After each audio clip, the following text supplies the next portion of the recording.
bande ko bolingo na pesi bino mbote ba kongomani nyonso na pesi bino lisusu mbote nzamba mona papa mbola bino bisika pi bomesani kolanda biso nazongi lisusu après 5 ans plus tard bato ebele bazongiseli ngai ba vidéo na sala ya de cela 5 ans oyo tosalaka na prophétesse Rebecca lokola jeune sœur oyo nayebaka komema liboso na bino nyonso. Je me rappelle à cette époque-là, makambo ezalaka ebele tumulte ezalaka makasi surtout pour na makambo etalaki élection. Est-ce que président Kabila ifala longwa tikala zala et bato ebele bazali komi tuna ba question ebele. D'ailleurs, ceux qui vont vérifier bien vraiment à l'époque là, bato ebele bakoyi koyamba Rebecca te. Nazalaka parmi ba brave femme oyo batelemaki bandimaka koyamba ndeko Rebecca, bien que après ça ndeko Rebecca pour naki ba communicateur mosusu on était là. On a travaillé avec la sœur Rebecca pendant un moment. Les totika qui tozwa Rebecca azala qui starté azala qui nanda kuna bango ti to bandi na malembe kino koyeba ko bimisaye na public na miso ya bato nyonso. Sœur Rebecca on appelle Simbo te prophétesse Rebecca papa Kilamba na pe Simbo te famille Kilamba mobimba lokola pe na ndeko na ngai na bengi bikamwa papa ya Rebecca sœur na Priscille na pesi bango te ba na mesana iko yamba mingi ya solo ezongeli ngai ya lolenge mingi pe nga moko pe na 8 ans ya kozonga lisusu na ba vidéo nyonso ya kala o to salaki ya solo boyeba ete ba vidéo musu to salaki sala ba vue énorme ba tebele ba yebinga à travers nzela wana lelo na koma peut-être abaku oui mais boyebinga pe na nzela wana ke communication na biso e betaka mokili mobimba simbaka mokili mobimba na bongo kozongisa o bazongiseli ngai ba vidéo wana etini ngai pe na réflexion moko etini ngai na réfléchir vu la situation qui se passe dans notre pays. Est-ce qu'il faut... Excusez-moi, Kataki, na bongo, na tango ya ko réfléchir, ya ko kanisa. Pe na ta yo ki amo lisusu. Est-ce que de Rebecca qui lamba zalaki na tort, azaki na raison? Est-ce que makambo loba ki yango ezoko kisama te? Est-ce que zali frappe ya nzambe to pété? Mais na tiki biso nyo soto landanano. Émission dans son intégralité. Si manango na koya osala koya koloba na ba circonstances ni to sala ba vidéo na yebi ke komela biso na ba moment mosusu oyo régie ekima to tika la biso moko parce que Rebecca abana ko s'adresser directement na le président Joseph Kabila à l'époque directement et batebele babangaki. C'est vrai que tant aussi ici période ya bobangi bato mosusu bawela ki Rebecca ne to tikela ki bango Rebecca mais kasi na tango ya bobangi makasi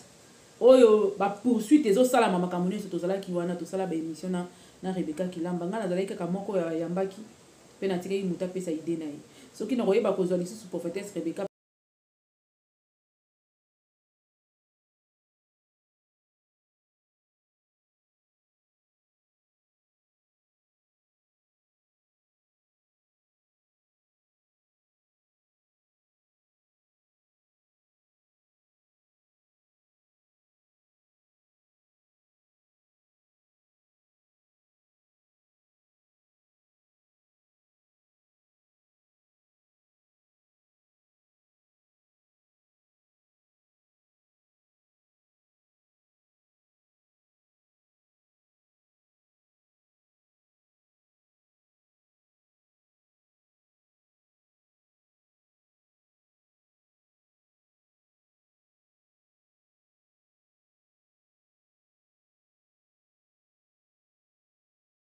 Et puis me voici dans un guisou sous Konako et Sabino ainsi dit l'Éternel au Nzambe alobela kinga pona mboka na biso ya Congo oyo ni sengeto sala pelo lenge nini et sengeto tambola penini oyo ezali koya. Merci beaucoup Okenaki na moi ko se retirer pona oyo la biso oyo nini nzamba pesio mais sœur Rebecca bete la biso na lisolo ba yebazio lelo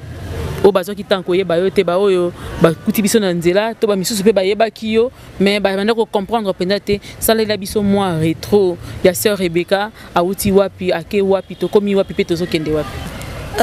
bao ba yebi ngai déjà ba yebi tango to banda ki na bango avant l'élection et banda avant 2 mois il y a l'élection et banda.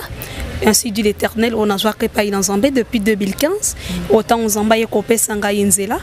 ya koloba yango na lobaki yango na bilili na TV na biso ya Congo et ainsi que internet ko yebisa peuple de Dieu o nzambe alobaki pona tina mboka na biso mutu o nzamba pona ki o nzamba baketa za na kati d'opposition mais za o miso na biso o na miso na bino batu ezali komona te mais aza wana na kati d'opposition o nzamba lobaki ete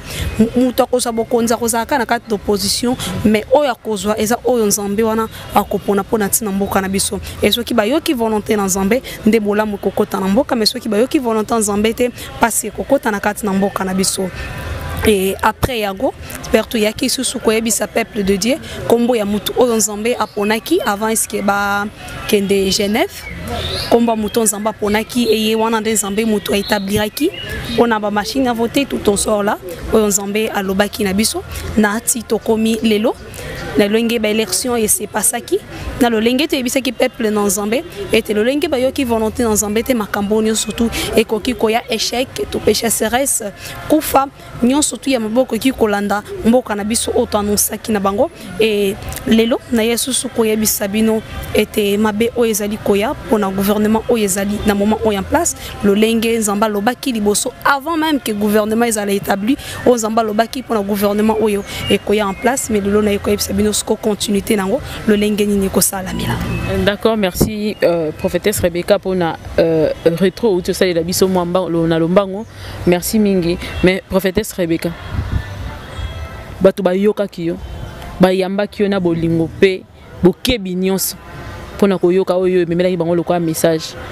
Mais koko mamukolo ya publication résultat mitema ya batu ebeti ebele baleli ngai moko na loba liboso ya caméra téléphone na ngai lingaki panza na mukolo wana. Il y a des gens qui m'ont appelé de partout dans le monde, de partout pendant 2 ou 3 semaines il y avait élection, on s'attendait à ce que Nzambe asa les loko moko pour que o biso toponaki o Nzamba lobaki akokisama. Prophétesse Rebecca lelo yé dibiso misolo ya sika zonga na isika wana yo moko ozoki pe bapela bato o ba yebisaki yo que makambo yebisaki biso sœur Rebecca et kokanité lelo ko yebisa bango nini ba oneso balandaki. Oui, j'espère bien tout aux alaki tango l'élection et salamaki na lolenge o nzambe atambwisa kabiso on a lobaka toujours été nzamba échoua kate to pe silence nzambe elingi koloba échec en nzambe te. J'espère mutu na wana une fois de plus autour d'inga susu yango na émission précédente on a répondu que ko biso était loko moko était mutu o nzambe aponi élu na appelé baza débat moko baza différent otozana ye azapelé oyo mutu na mukila sepeli amoni ki achaye maza oyo nzambe aponaki te pona tina mboka na biso oyo mutu nyonso to asatondaki nango ete salama oyo miso na biso bo mutu tozelaki ete papa Martin Fayulu avant d'ana kit na bokonzi wana était yete mutaye ko gagner yete mutaye plutôt ko vendre na kati na kitsa bokonzo mais papa Félix nde mutaye ko vendre na kati na kitsa bokonzo na bisa ki azalo ko la pele waye na kati na mboka na biso oya ko sala eloko mokote mezana eli onzambe aponaki monsieur Martin Fayulu ye wana nde mutako mema bénédiction pérécite na kati na mboka na biso kayibisa na peuple de Dieu était motema na bino lembate topé boza la désespérité mais tant nzamba ponaki David atalaki makasi ya Saoul te atalaki pe force na yete mais il y a un temps nzamba yaki kolongola ye na kat na bokonzi et tant nzamba longoli na bokonzi le même jour on a pété à longwaki directement na bokonzi et bible le bete nzamba sala ki ete milimo mabe komaki ko agiter kat ya Saoul et après avoir milimo mabe ko agiter kat na Saoul David pa yaki ko zwa pe ka bokonzi wana te tikino David akimi ake musika ya mboka atika pe ko zwa susu bokonzi wana te mais en tant nzamba lobaki ke oui ngonge ko kipo na tina David azongaki pe récupéraki oza bokonzi na ye oninga yebisa peuple de Dieu surtout était papa Martin Fayulu nzambe abwaki ete nzambe pa bosani oya lobaki na kat na mboka na bisote. Je vous assure encore une fois de plus nebete ta on a lobaka na insista ka tout le temps yebisa bino ete muton nzamba ponaki ye wana nde mutako diriger mboka na biso parce que oya zali akomemelo komote na kat na mboka na biso parce que da simple appelé mais ana eli oya za établi pour na tina mboka na biso. Avant la comment la question à malédiction na béné selon koyo kayo prophétesse Rebecca koloba ete Saül l'histoire à Saül na David donc olingo bisa biso ete yangonde histoire ezo sala manakati ya mboka na biso en quelque sorte yangonde to comprendre que Saül résista qui n'a bokonzi bien que Nzambe déjà rejeté qui mais David sachant que bokonzi pesa mela qui ndenge Nzambe apona qui topé voix du peuple et pona qui azala qui patient ko yeba que fallait ko kisama donc quelque part zo senga na Martin Fayulu azala kimia pe azela lo ngonga na ebeta avant ce qu'il na kota que na mutuna na yo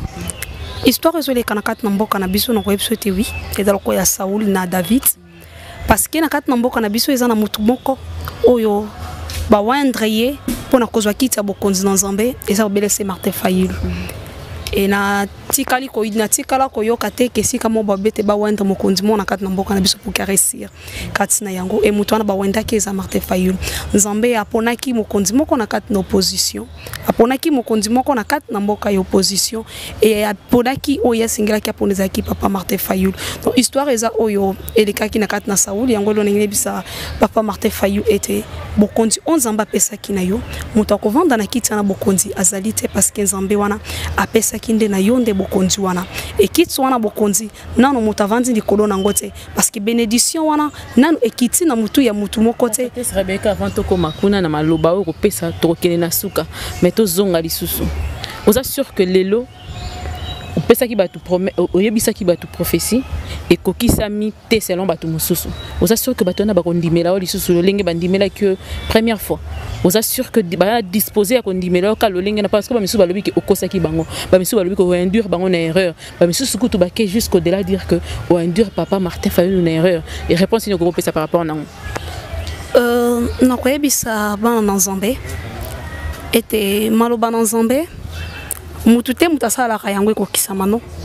mais a volonté na yemo konzambe nde mutalinga ketelo kwana esalama na lolenge wana na ko yebisa peuple de Dieu était lokoleza mungongo na Nzambe Bible bete maloba na ye ezonga kate sans que esala effet nango na kat na butisi ko yango ebimeli alors yebisa peuple de Dieu était nazana posa banzimela ngaite mais en posa ba yoka mongongo ya Nzambe wana o bango babelela katangu nyonso tu oyo alobaki et na assurer certaine que peuple congolais ayebi mongongo na Nzambe wana puis ko continue toujours na croire na oyo Nzambe alobaki pona tina mboka na biso na conduit papa Martin Fayulu na kat nererte to pe na conduit peuple congolais na kat nererte mais na koyebisa peuple congolais au contraire na za wana nde pona ko bimisa peuple congolais na kat na bowumbu oyango ezali Pharaon na Moïse et à un moment bana Israël ba bisi Moïse était au conduit biso nerere loko bimisi biso na kat na Égypte mais Moïse a conduit bango nerere te mais aki pona bolamu na bango yango na bisi peuple congolais était na conduit bino nerere te mais na zawana pona ko bimisa bino nde na kat na bowumbu oyo monde des ténèbres et kangaki bino en otage était Pharaon au bozomona na répété une fois de plus beaucoup mona kaili sousouté parce que mongongo na Nzambe tango elobaka ezonga kate sans que esala effet na yango. Alors, mais sa parole ne sort pas, ne rentre pas sans faire des effets. Voilà, tu es bien, on a la Bible, le lingue, Pharaon, tout le monde, tout égyptien, tout le monde, a bango li sous-souté. Prophétesse Rebecca, dans le lingue, tout le monde a bango li sous-souté. Dans le lingue, parce que l'élo et ce qu'il faut il faut faire un grand travail. Bon, c'est pas toi qui fais le travail, c'est Dieu qui le fait. Il faut s'embellanter mais quand ça la musala wana munene wana singeli parce que les loba tu batika na otikara batu na suspense. Ndengo bunga lo baso le côté il y avait tellement de questions et que yo bandai ko mona na te. Musala wana ni ndia osala yango. Musala wana ya munene wana o lelo to yebite mitema ya batu na etani na ndia osala musala wana. Nebisi peuple congolais te bespition bozo mona bokomona bangoli susute parce que le boko na Nzambe elingi et agir na kat na mboka na biso. J'espère mutinyo surtout alandaka bémission auto passa kanabino ou dans tout alandaka ainsi de l'Éternel na Nzambe attentivement le lengo ezobimela azomona befe oza ko sala na kat na mboka na biso azomona le lengo ni échec eza ko rouler na kat na mboka na biso ya Congo alors ba komona yango lisusuté parce que le boko na Nzambe elingi et agir na kat na mboka na biso mosantu na Isaïela et c'est tellement déjà pour na mboka na biso alors alinga banda coopérer miracle na ye enfin que mai oyo e pasuka to le kanangam bebe égyptien bak dindana kat na mai wana bazonga na kat na mboka na bango te mais bako dindane na kat na mer rouge et bisoto kaitsa na ngam et to mona bango lisusu mokolo mokote sikoyo lolenge obike population lelo yo bandimela ki yo bana désespoir énormément. Mais yebisa biso Martin Fayulu Rozonga na pouvoir na lolenge nini lisusu par les élections nzamba kochaye auti na likola kitisiye comment ça va se faire nzamba beti solo nini par rapport ya wana parce que batu faut pas moi lueur moko ya espoir po bandima ya solo ke loko wana zoloba ezali solo bongo. Papa Martin Fayulu ako zonga na kati na bokonzi na ye na lolenge ya Bonzambe parce que les pères n'ont toujours été dans le bar toujours le Konzambé à Ebisinga ina loba donc le batin na élection tout peut non dans quatre na élection mais na Ebisi bino était kitsa bokondi ya Papa Martin Fayulu a kovanda na kitsa bokondi wana aussi longtemps était Nzambe wana azana bomoy parce que mission wana ya kosala bolamu na kat na mboka na biso eza à travers yende bolamu wana ko salama alors na ko annoncer na peuple congolais était mokondi oyo Nzambe aponaki mokondi on Nzamba sopelaki mafuta na ye na kat na motu akozonga na kati na bokonzi na ye na lolenge ya Bonzambe na lolenge ya Bonzambe akozonga na bokonzi na ye ya solo ndenge Nzambe méthode ya Nzambe muta mokili moko tayeba ko maîtriser yango yaka na bandenge nango bandenge ebele mais sinon prophétesse Rebecca on dirait ti lelo yo bato bele baloba qu'il a faut passer que au maudire Congo au maudire yango na koloba ete ba passer ko ya kufa et consort ozo continuer ko garder même langage est-ce que au contredire moko azipse kinga lobi au contredire verset biblique que lobi te ko mépriser mboka Nzamba pesi yote non na contredire verset biblique ki wana te mais on a ya ko lobi verset biblique te mais c'est l'ainsi Dieu l'Éternel alors tant Nzamba zo loba atala ka moment te atala ka lolenge mboka ezotambolela te mais alobaka oyo singel eya pe oyo ezali pe oyo siele kaki déjà alors na maudire mboka ya Congo te mais nazo yebisa bino nde oyo singel eya parce que mboka na biso eyoki mongongo na Nzambe te mais soki to yoka mongongo na Nzambe je ne pense pas que malheur wana kozala continuel tango eli alobaki ete mbule ko beta lisusu te asalaki mabete pona mboka oyo avandaki non mayebisaki bango afin que ba se rendre compte que kombo na Nzambe wana eza ko exister et c'est le moment le lenga na tout le temps ko annoncer na peuple congolais enfin que bok se rendre compte que oui Dieu existe et Nzambe wana oyo telemaki na mboka na biso ya Congo yende muto ko opérer miracle na kat na mboka na biso donc na maudire mboka na biso te mais nazo faire passer na bino ainsi du l'Éternel on Nzamba lobaki on atina mboka na biso. Merci beaucoup prophétesse Rebecca. Wana jusque là tozalaki kana kati ya ba introduction na mako lobela makambo no se utaki koleka kino lelo prophétesse Rebecca oyedi biso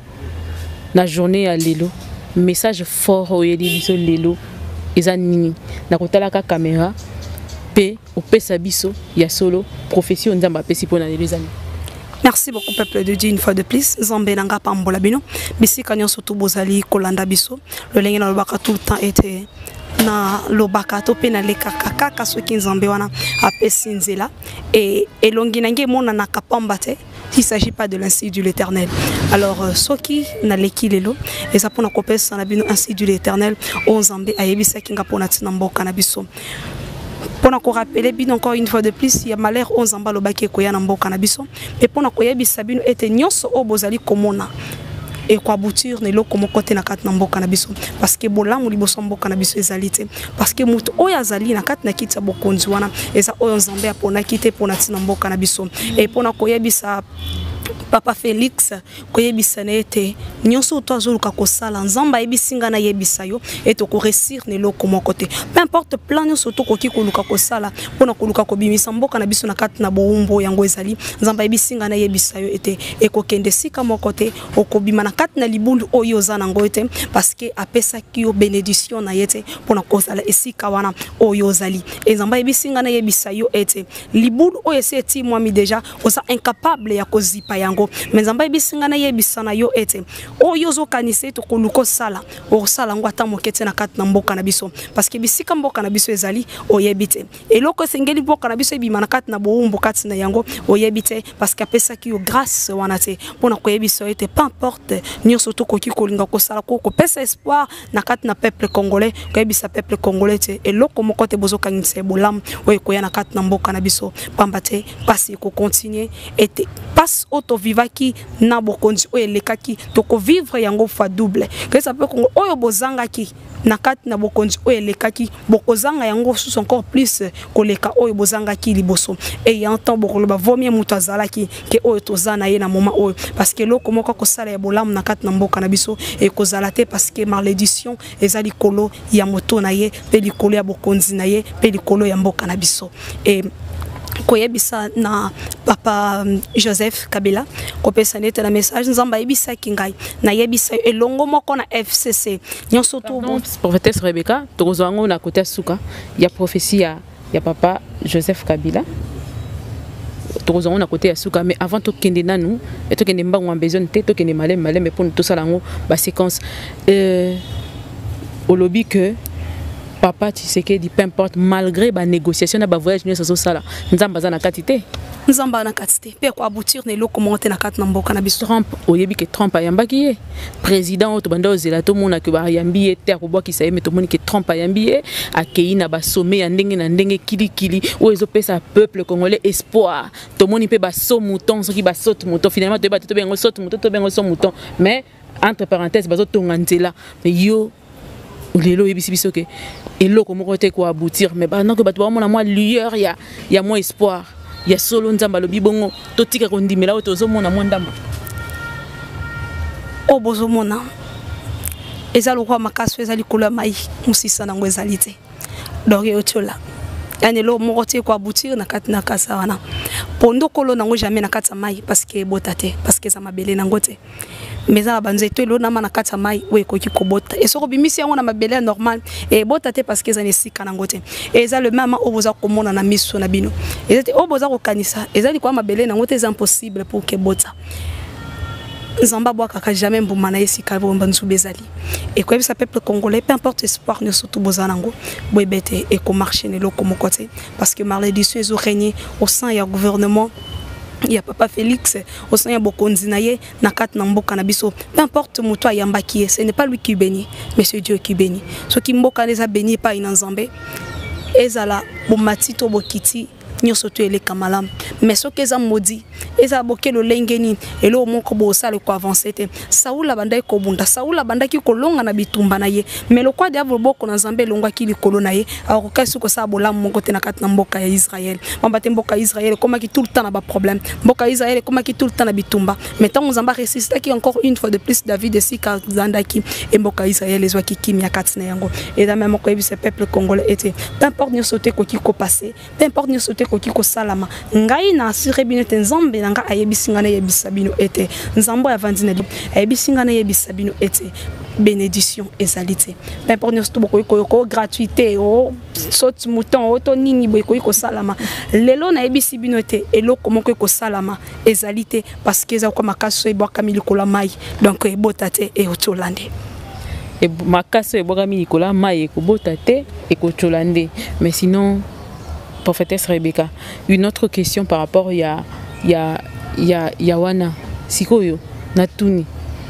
ndengo lobi ke ko simbate ezate soki lelo par hasard na lobi nanga par hasard na supposé que président Félix abengi abibo bondela bo implorer bola mwanzambe babi nzambe ça miséricordieux prophète moko Ézéchiel, si je ne me trompe pas, à l'Élélanza, maintenant, avec 15 ans de vie. Pour la unité, ce qu'a bien le loi, beaucoup t'appelle na chaudière, bon matin na ngomba, beaucoup ne rebelle la nzambe. Parce que tout le monde a équipé Moïse, tant que mon abana Israël, alors mon abana babungi nzamba dinga frappé, Moïse a mati, a qu'à bondé nzamba nzamba changé. Est-ce que décision on a nzamba nzamba ko changer on te pour na bana na nakat na Égypte, nzamba ko sala bana Israël bolamute. Nakat na Égypte bana Israël bakoya kozwa roi te. Nakat na Égypte bana Israël bakoya kozwa 10 commandements te. Pourquoi est-ce que bakoya kozwa ngote parce que bazaki na boumbu nakat na Égypte. Eza même aux nakat na mboka na biso. Nakat na boumbu tokoki jamais ko implorer ma wana nzambe ke bénédiction et ya non. Et sengende to bima d'abord de un nakat na boumbu otozali et après yango nde to ko implorer ma wana nzambe pour na bolam. Et après avoir ko bima plutôt nakat na Égypte na boumbu tozali to ko implorer ma wana nzambe te pour to so bolam non. Mais to ko kenende ko kota vers kana na biso. To ko yeba ko manière ya kotambola pour to kota vers bénédiction na biso. Donc par hasard soki papa Félix abengi singa kokome pa inaye je ne pense pas que na robondela pona ko implorer ma wana nzambe na kati na mboka na biso te bosoka bengisi oyebisa ye nini ndenge télévision etala biso soki de la bengisi yo eloko nini message nini yo oza nango kopesa en face oyebisa ye nini atika ngo na méthode nini po kotika pouvoir mama eza facile te mais kotika ngo na méthode nini soki lelo alobi ayoka nzambe na yo oyo sambelaka olobani na oyebiso ezali volonté nzambe et de kitu avandi ezali kiti na yete et nyonso to koki koluka kosala et ko marcher na eloko moko te et oye sengeli kosala eza ya kotika oya simbi parce que simba mina maboko na yete parce que ezali oyo eza ya yete eloko eza ya yote on a des méthodes ni ozong otikela ngo non ozongi sela ngo nde pa kolona yango parce que tango zwa kengo yebi kolona ngo place azali donc oyo na koyebisa ezaki ya kozongisa oya simbi eza na maboko na yete ya kozongisa ngo epa ya kolona ngo oya sengela ki pona tina na ye et ya ko seyebisa ye pito alela mawana nzambe nzamba lola ayoka ye mawa parce que simbi ozala ki interdit pona tina na ye donc ndenge zana faut basambela pona ye parce que asimbi eza lokola tamba bamaki arche de Noé arche de l'alliance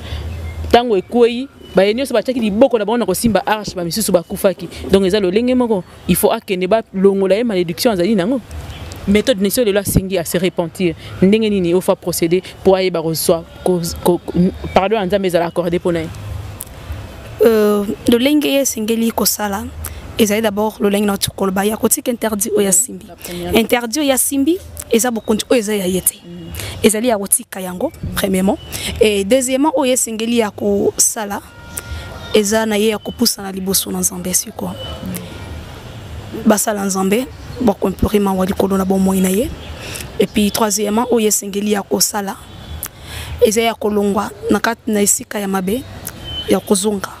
siko ne siko eza malamu pona tina na ye et yamine ye esengeli na ye ya kosala eza ya kobwaka banzambe ya bikeko ya kosalela susu banzambe ya bapaya te mais ya kosalela vrai Dieu oyo avandi na likolo yango wana nde ona koyebisa ya kosala ndenge nabi ya liboso eza ya kotika ba interdit oyo ya simbi oyo eza libokonzi oyo aza nango parce que eza ya yete et ya mibale eza ete ya koyebisa na ye asenga mawana nzambe ya kotika banzambe ya bapaya oyo ya simbi et puis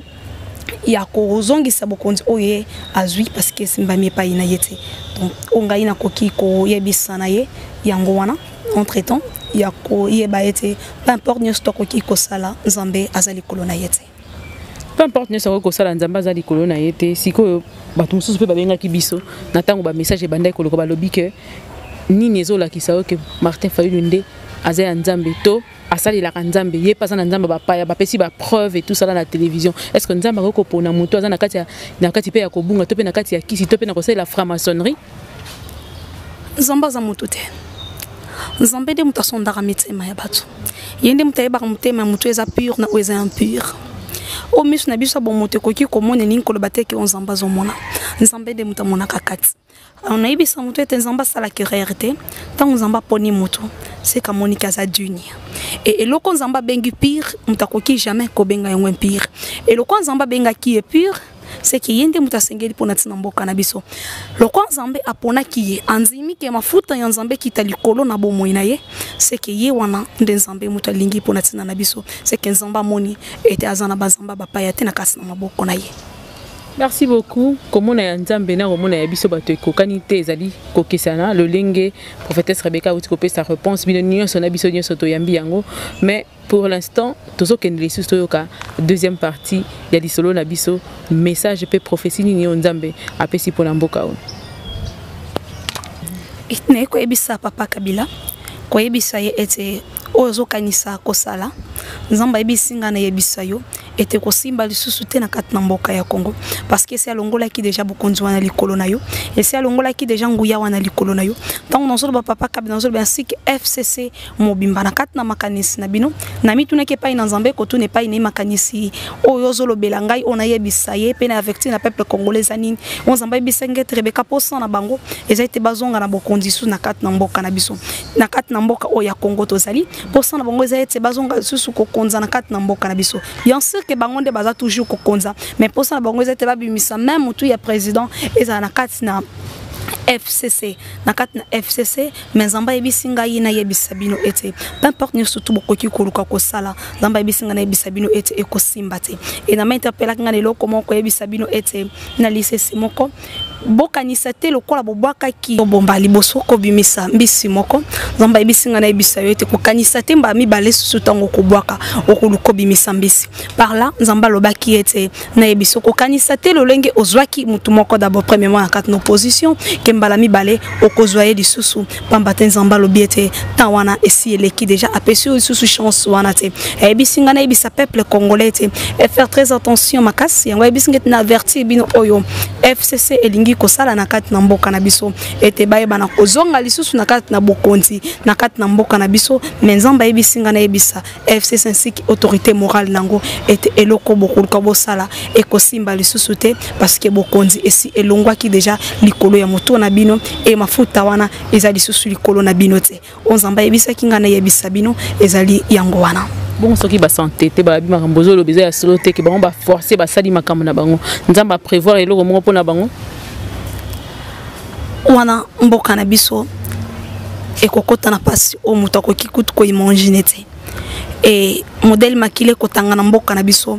lolenge o muto akoki kutu ko penser te parce que makila ba congolais ekotanga vraiment parce que nzamba ebisenga na ebisa bino te bakake na ye kobeta tant bakake na yiko bakake ambula te kende mutu kobeta metant nazo bakake za na cadre ya kanda ya nzambe modele kobeta na kati na mboka na biso lolenge kotangesa makila peuple congolais na kati na mboka na biso lolenge passe ekokota na kati na mboka na biso et lolenge kufe ko siéger na kati na FCC le lenge kufe ko siéger na kati ya FCC prophétesse Rebecca na ebité ce Kolanda ki nanga elongo tolandi na télévision il y a un monsieur qui bon pas un monsieur na robenga ebongote il y a un prophète aussi au Abimi azui même presque même message na yo natala ki yango na okama presque même message na yo aleki nango na télévision alobi presque makambo yo lobaki il faut kokende ko ma drapeau na biso na nini kokende ko chango na mai et alingi batu pe bandi ko soutenir ye ba soutenir ye pour kende kuna délivrer mboka na biso yo koko lobani par rapport est-ce que nzambe tanga pesa ki yo message wana alobaki mutu nyoso pe ko sala yango to mutu mususu pe ko so message non asaka pareil nango pa bandi ko sala la yango to il faut eleka na par yo pour que mboka ezala réellement délivré. Par là, dans un élo, on a qui ko lobela yete,